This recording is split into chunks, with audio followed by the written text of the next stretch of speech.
Alors, on va commencer, Inch'Allah. Bismillahirrahmanirrahim. A'udhu billahi minash shaitanir rajim. Assalamu alaikum. Et par le nom de Dieu tout clément et tout plein de miséricorde, je cherche la protection de Dieu contre le Satan le lapidé. Que la paix soit vous tous.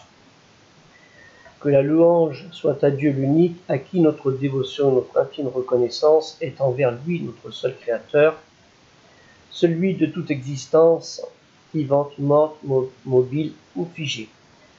Que le salut et la paix de Dieu soient sur tous ses messagers et prophètes, jusqu'à son dernier messager et prophète, Muhammad sallallahu alayhi wa sallam, que le salut de Dieu, le salut et la paix de Dieu soient sur lui, ainsi que sur ceux qui l'ont précédé, lui qui a clos, je parle de Dieu, qui a clos la révélation divine et que le prophète Muhammad sallallahu alayhi wa sallam a reçu par la descente des cieux célestes avec le Coran, la récitation.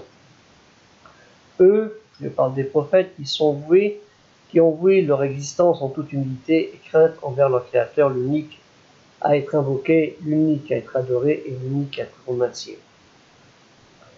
Puissions-nous suivre leur exemple, bénéficier de notre Créateur avec son accord, récompense et protection pour cela, afin d'être protégés de la géhenne, des feux de l'enfer. Voici les dernières accusations de ces 3 derniers mois. Faute de moyens, je suis très limité en ce moment. Je tiens à remercier néanmoins tous ceux qui me soutiennent dans mes projets, autant que par des dons que par des encouragements. Nous allons commencer. Donc, il n'y en a pas énormément comme d'habitude, mais parce que j'ai fait d'autres acquisitions, des tests de monnaie, exemple des potes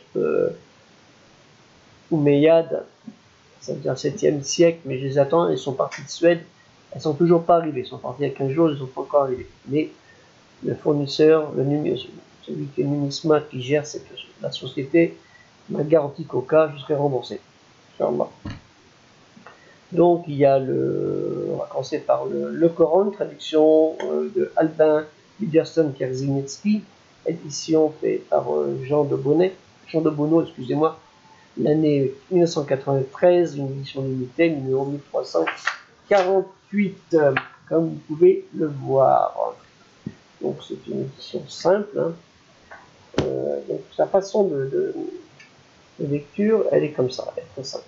En fait, c'est une lecture comme le Coran. En arabe, c'est le même style qu'il a fait. Mais tout le monde connaît Kierzinski, très intéressante lecture. C'est un livre broché, relié, qui est là. Que je conseille, comme j'ai conseillé tous les autres livres, sur les traductions du Coran qui sont assez intéressantes. Il y a même des arabophones qui prennent en français, qui se servent aussi de traduction des fois parce qu'ils n'arrivent pas trop à trouver le mot qui leur convient, et ça les aide. Changeons de sujet, c'est toujours alors le but de ces livres concerne le projet d'exposition art, islam, foi, art, islam, histoire. Oui, c'est ça, de l'islam, tout ce qui concerne la religion musulmane et son apport culturel qui a donné, culturel, qui est très important, et c'est le but du projet d'exposition que j'ai soulevé, que commence à voir le jour, Inch'Allah, parce qu'il y a déjà un don qui est déjà arrivé, peut-être d'autres dans la journée, dans la semaine qui suit, Inch'Allah, et ça dépend de vous, de Dieu surtout.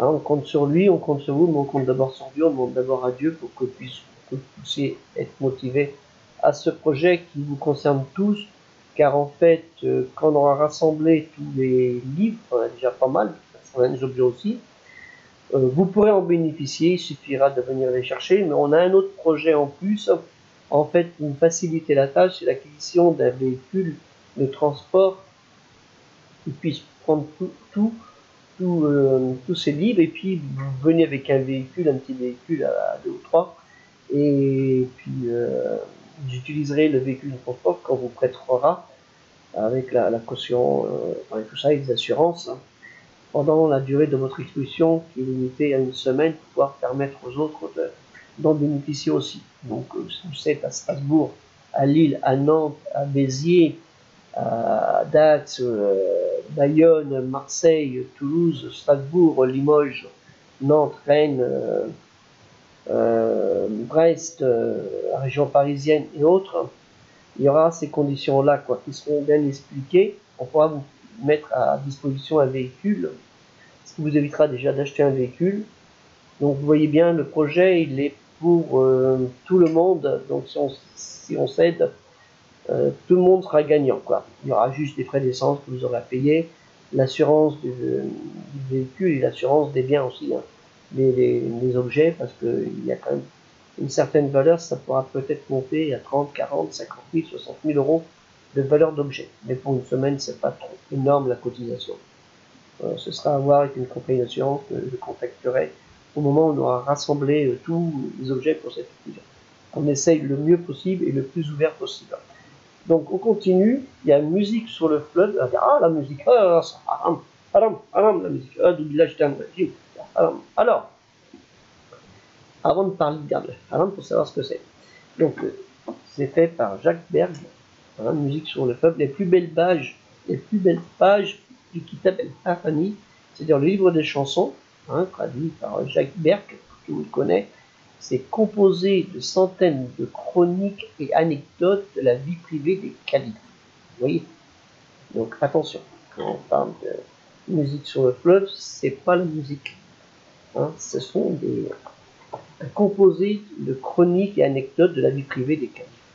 Édition Albin Michel, 1995. Très intéressant, parce que ça nous donne aussi un petit plus des fois quand on passe sur certains livres de bibliothèques musulmanes, on les a pas toujours ces informations. Et Jacques Berg a fait ce livre qui est très très utile, très très très bien. Je le conseille. C'est pour ça que tous ces livres que vous voyez qu'on propose et que vous voyez dans les autres vidéos précédentes, vous pourrez les avoir déjà pendant une semaine pour les présenter aux gens dans l'exposition, en plus des objets que je vous ai montré déjà certains objets en vidéo ou dans le site de la page Facebook ou autre. Et ça pourrait vous utile. Déjà, vous ne les achetez pas, vous pourrez les exposer. Éventuellement, ça vous donnera peut-être l'idée de les acheter et de les utiliser dans votre lieu associatif, culturel et cultuel. Après cela, il y a Les Voies du Bonheur, hein, d'Alaï El-Khera, par l'imam Abu Abdillah Mohammed El-Jazouli, El-Hassani. Bon, après, c'est un long prénom qu'il a, hein, c'est une histoire incroyable. Donc, par l'édition El-Borak, 2019, que les gens connaissent. Alors, j'ai essayé d'acheter une version du 18-19e siècle, mais c'est pas le prix de c'est pas les 15 euros de ce livre. Hein, il faudra rajouter 3 zéros, hein, 2 zéros peut-être, 1500, on peut trouver à 1500, 2000 euros, une belle version en arabe, entièrement en arabe. Ce que je voudrais bien avoir, Inch'Allah, pour l'exposition, quoi, ce serait idéal. Là, c'est une version simplifiée en français arabe, et c'est très important d'avoir ce livre, par exemple, pendant le ramadan ou d'autres périodes où les gens sont dans l'incantation et les invocations. Donc, je conseille ce livre, hein, Les Voies du Bonheur, hein, Imam Abi Abdillah Mohammed El-Jazouli, un recueil de prières sur le prophète Mohammed sallallahu alayhi wa sallam. Tout le monde le connaît, hein. Enfin, normalement.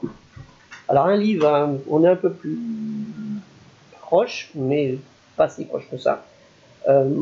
Morale de Mahomet, c'est comme ça qu'il disait, hein, Mahomet, ou recueil des plus pures maximes du Coran. Bon. Alors ça, c'est une édition, une réédition imprimée par la BNF, Bibliothèque nationale de France. Si je voulais avoir une copie, une version originale, ça me coûterait un peu plus cher. Donc ça aussi, c'est pareil. Pour l'instant, je me contente de ça pour les avoir en réserve.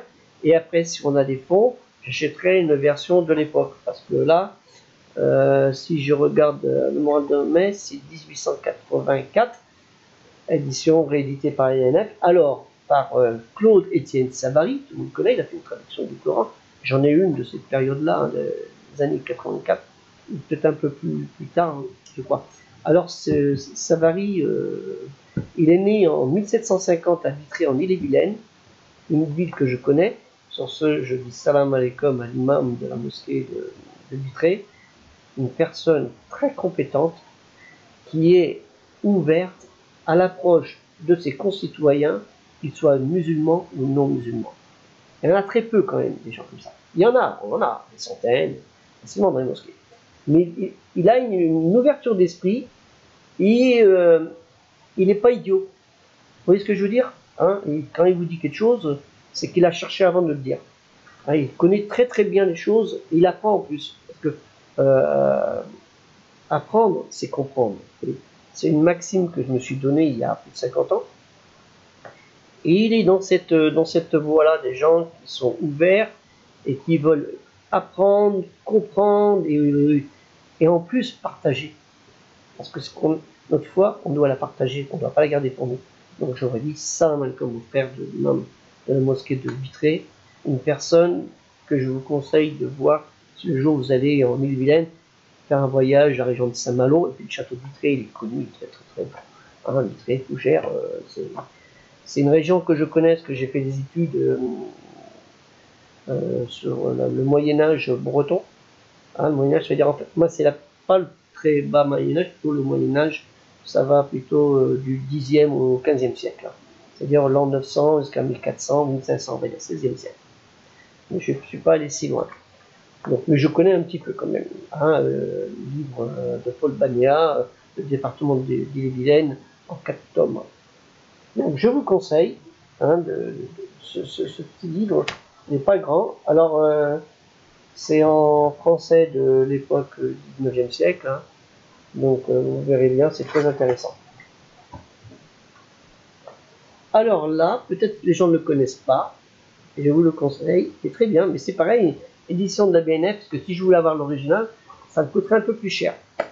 Hein. Mais bon, ce que je vous présente, c'est des livres qu'on pourrait acquérir. Hein. Les vrais, les originaux, pas les originaux de la période.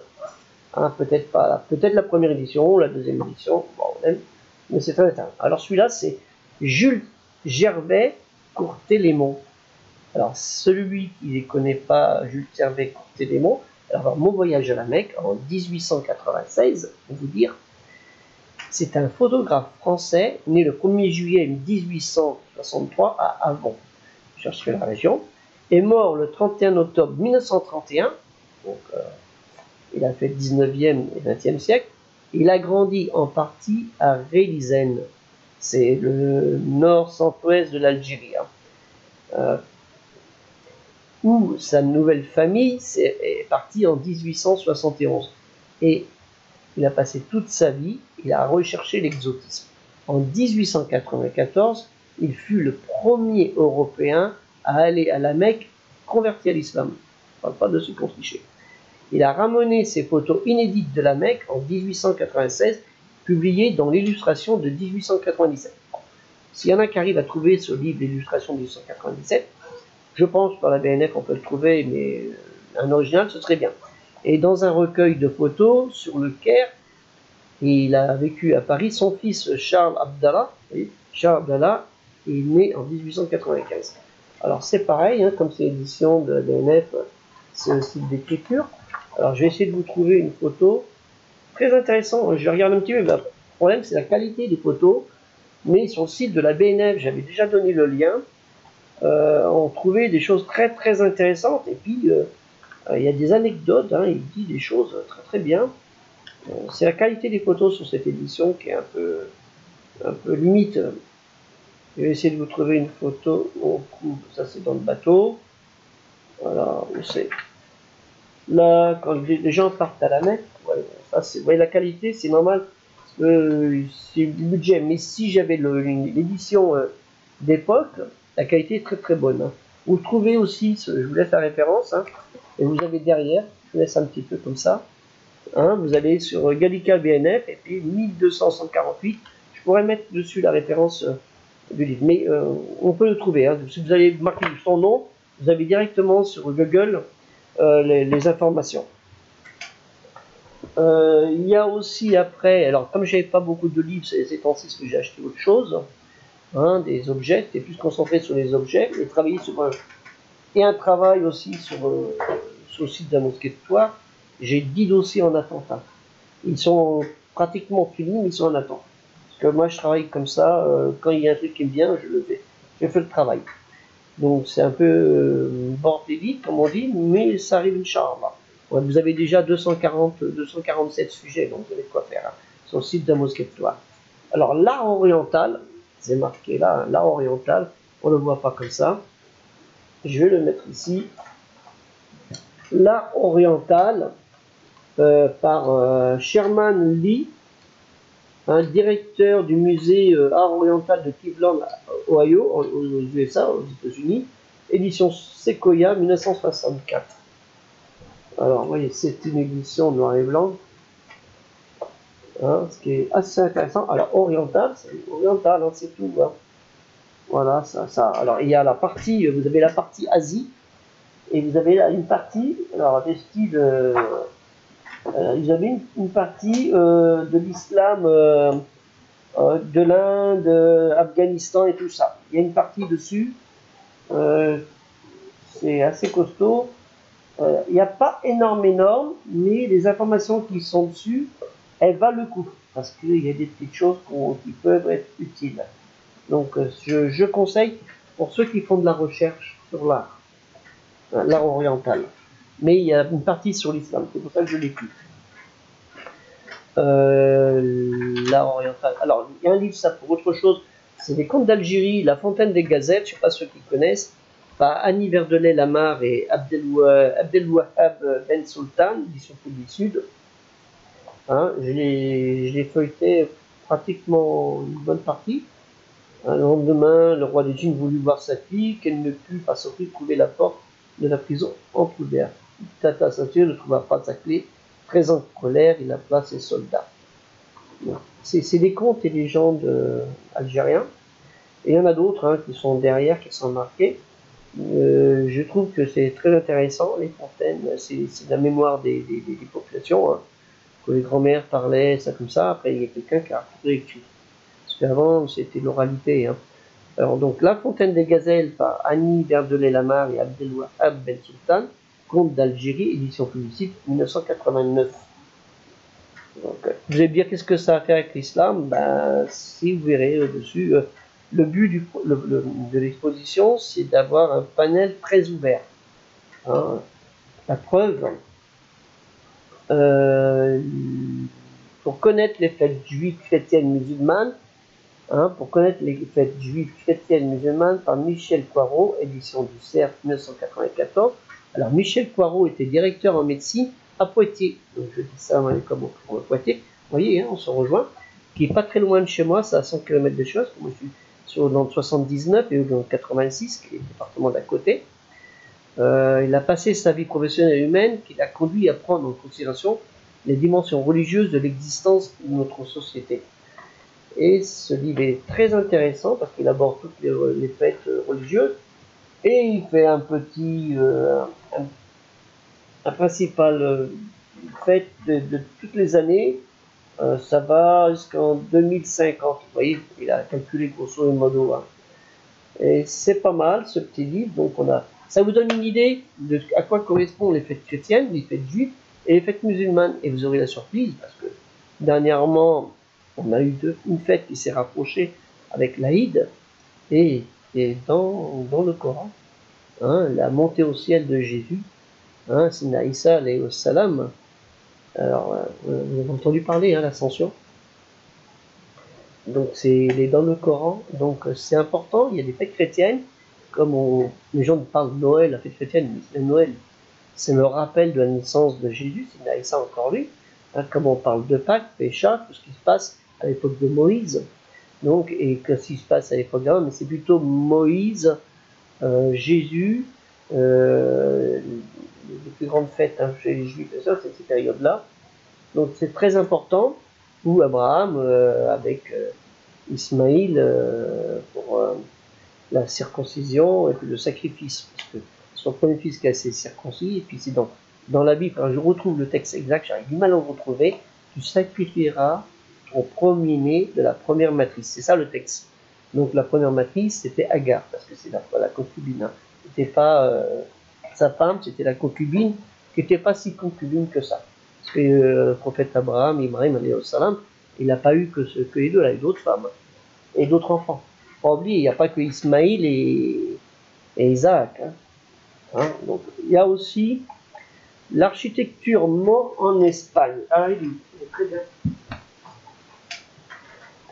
L'architecture mort en Andalousie par Marianne Barucan et Hachim Bernoz. Édition Tashkent. Une très belle édition, un très bon éditeur, année 1992. Alors, vous voyez, là, c'est la couleur, hein, on y va. Hein. Ça rigole plus, on est dans les sérieux. Mais bon, c'est l'époque, hein, on est plus restreint. L'autre, c'était quand même assez ancien. Pour certains, la couleur n'existait pas, hein, sauf sur certains livres. Mais là, c'est un des nombreux livres que j'ai en plus, que j'avais présenté plusieurs livres sur l'art musulman. Mais là, c'est spécifiquement à l'Andalousie. Alors, l'Andalousie, je connais très bien. J'ai une tante qui est originaire de l'Andalousie. Son mari est décédé, enfin, c'est mon oncle. Hein. Il est décédé, le frère de ma mère. Il est décédé il n'y a pas longtemps. Mais c'est ma tante qui est d'origine d'Espagne et pas mon oncle. Mon oncle est breton comme moi. Enfin, breton avec des origines bretonnes, normandes. Bon, là, la vieille bourgeoisie normande. J'ai connu ça, moi, à une époque. On rentrait pas comme ça dans une maison et on parlait pas comme on parle maintenant. Hein. Les jeunes des banlieues, c'est mal barré. Hein. Voilà, donc l'architecture mort en Andalousie, c'est très très bon livre. Hein. Et on va bientôt terminer. J'ai la céramique islamique par Jean Soustiel, édition Office du Livre 1985. C'est lourd, hein. Tu sais, la connaissance, ça pèse. Hein. Alors, c'est très très beau livre. Hein. Et ça permet, si je veux, on cherche à acquérir des biens, quand il y en a des objets qui sont en vente, et ben je les ai peut-être référencés ici. Vous voyez ce que je veux dire? Et je peux me dire, ah tiens, ça fait partie. Et je peux, dans le projet de l'exposition, tout ça, ça fait partie. Hein. Vous voyez, il y a tous les sujets. La céramique, les tissus, j'ai un livre sur les tissus, à l'époque dans la région, la période musulmane en Égypte, hein, qui est très riche. Voilà, c'est un très très bon livre. Ça pèse lourd et aussi ça coûte de l'argent. Donc, si vous pouviez m'aider, ça m'arrangerait bien parce que moi je suis un petit retraité et je fais avec ce que j'ai. Hein, j'ai pas la paye d'un homme politique ou d'autre, un gros commerçant boucher qui a le ventre bien rempli là et le compte en banque aussi bien rempli. Art et civilisation. Alors c'est le dernier livre, hein. Enfin le dernier. Art et civilisation de l'islam sous la direction de Marcus Asten et Peter Delius, édition Kahneman. Donc tout le monde connaît, c'est un très bon éditeur, année 2000. Je vais mettre une pommade parce que le livre est lourd. Fragment d'étoffe. Alors vous voyez ce que je vous disais, hein, ça il parle aussi des étoffes. Très très bien. Donc, mais c'est l'autre, hein, j'ai un livre spécialisé sur ça, que j'avais présenté. Donc vous voyez, on retrouve encore, hein, c'est des très belles couvertures. Et ainsi de suite. Hein, c'est-à-dire, civilisation de l'islam à toutes les périodes. Hein. Voilà, c'est un livre que je conseille. Alors, si vous ne pouvez pas l'acheter, mais si vous pouvez m'aider à acquérir tous ces biens, ça pourra servir à toutes les associations et centres culturels, ces livres que je mettrai à disposition. Hein, il y aura un abonnement de 100 € pour l'année, ce qui paraît un peu logique, qui permet aussi d'aider à acheter les biens et à payer aussi une assurance peut-être, hein, ainsi de suite. Parce que là, j'en ai pour... il y a 4 zéros. Je ne dis pas si c'est 1, 2, 3 ou 4, mais bon, c'est plutôt entre 1, on va dire 1,5, 2, quoi, parce qu'il y a des livres, j'en ai un qui vaut très très cher, et une autre œuvre qui vaut très très cher aussi, que j'ai pu avoir, Dieu merci, pour pas... Ça va, on sort. Donc, et là, je voudrais bien avoir, s'il y en a qui veulent faire, m'aider. Je pourrais l'acheter, mais j'oublie à chaque fois. L'Atlas du Coran que j'ai, là, il peut servir, il me sert dans mes recherches, mais la version arabe. Hein, là, j'ai la version française, et je cherche la version arabe. Donc si vous pouviez m'aider, Inch'Allah, déjà dans le projet d'exposition, ce sera bien, vous aurez le lien. Hein, la campagne a commencé il y a un jour et déjà l'argent y rentre. Donc je vous en remercie. Déjà que Dieu vous récompense en bien, Zakallah khair, hein, et partagez au maximum ce projet pour sa réalisation et son bénéfice qui sert pour tout le monde. Allez, salam alaikum, que la paix soit sur vous. N'oubliez pas comme on dit, de liker, mais c'est pas ça que je cherche. Je préfère que vous partagiez pour qu'on puisse réussir, Inch'Allah, à faire cette exposition qui est utile à tous. C'est ça qui est le plus important. Moi, je n'ai rien à gagner sauf la satisfaction et la reconnaissance de Dieu. Hein, ça ne va pas me rapporter d'argent. Au contraire, quand je vous ai dit, ça m'a coûté déjà 4-0. Hein, avec quelques aides quand même, Dieu merci. Assalamu alaikum.